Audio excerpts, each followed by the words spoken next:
და ეხლანდელ თბილისის სახელმწიფო უნივერსიტეტს მაგალითად არანაირი საზოგადოება, არანაირი ღირებულება აღარ შემორჩა. ანუ პირველი პრობლემა რაც არის უნივერსიტეტებში, ეს არის ეს ინსტიტუციონალიზმის პრობლემა, ანუ უნივერსიტეტი აღარ წარმოადგენს ინსტიტუტს, რომელსაც ყავს თავისი დამოუკიდებელი საზოგადოება,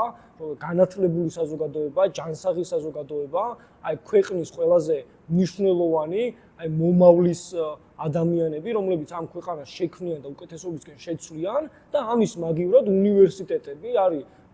საბოლოო ჯამში ესეთი ძალიან ესეთი ბიზნესები, ანუ უნივერსიტეტი არის ადგილი სადაც ადამიანები ყიდულობენ განათლებას და ყიდულობენ უხარისხო განათლებას, იმიტომ რომ უმეტესობა